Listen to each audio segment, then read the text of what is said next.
Eh bien, je pense la terre dont vous parlez, une partie de ces terres a été prise, une partie de ces terres est peut-être à prendre, mais elle pourrait être prise au cours de la prochaine période de plusieurs mois. Et ne vaudrait-il pas mieux conclure un accord maintenant?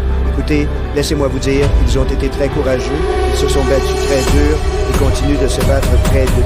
Donald Trump déclare qu'on est à 95% d'un accord. Ce n'est pas un chiffre, c'est une arme narrative. Il crée l'illusion d'une paix imminente pour forcer tout le monde à se positionner. En acceptant de parler en pourcentage, Volodymyr Zelensky admet déjà que le résultat est borné.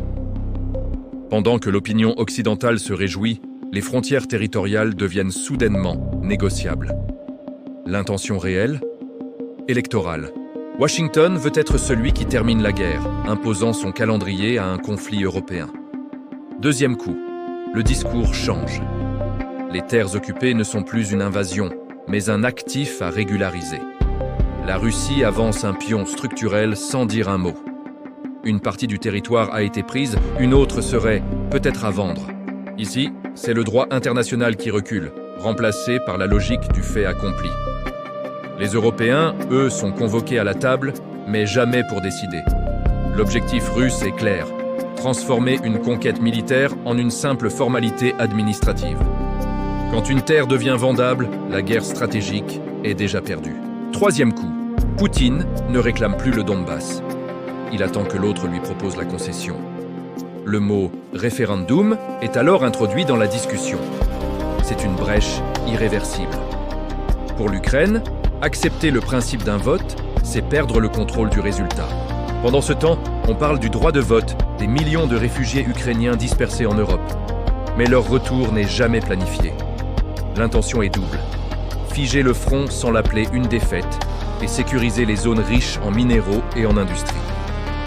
Quatrième coup, la centrale nucléaire de Zaporijia. La Russie dit « Nous ne la bombardons pas ».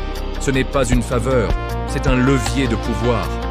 En faisant cela, elle force l'Ukraine à accepter que sa souveraineté énergétique dépend du bon vouloir de Moscou.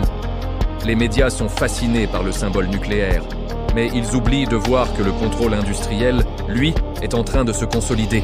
La Russie fait de l'énergie un outil de paix conditionnelle, un moyen de tenir un pays sans l'occuper entièrement. Cinquième coup, le plus paradoxal, la Russie aidera à reconstruire l'Ukraine. Le destructeur se positionne en co-bâtisseur. C'est la narration occidentale qui recule ici. La ligne claire entre agresseur et victime devient floue, donc négociable. L'opinion publique, elle, voit la reconstruction comme une bonne nouvelle, sans comprendre qu'elle devient une opportunité d'influence durable pour la Russie. L'intention est de réintégrer l'Ukraine dans une sphère de dépendance douce, en liant la paix à des contrats, pas à la justice. Sixième coup, l'Europe est invitée à la table, mais jamais maîtresse du jeu. Les États-Unis déplacent leur tour diplomatique et parlent au nom de l'Europe, sans jamais lui laisser l'initiative. L'Union européenne finance, subit et valide les décisions après coup.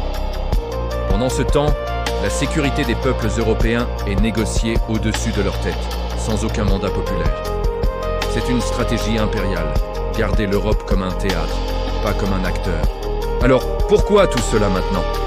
Parce que la guerre est devenue trop stable pour être utile. Les lignes militaires ne bougent plus, mais les lignes politiques, elles, doivent bouger avant les élections, notamment américaines. Faisons une lecture froide de la partie.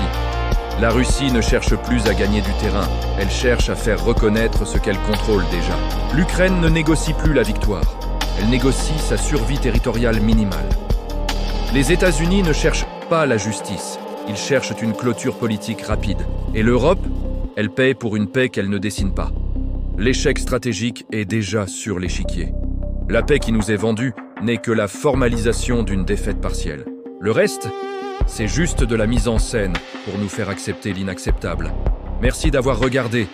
Si cette analyse vous a éclairé, abonnez-vous pour ne pas manquer les prochaines.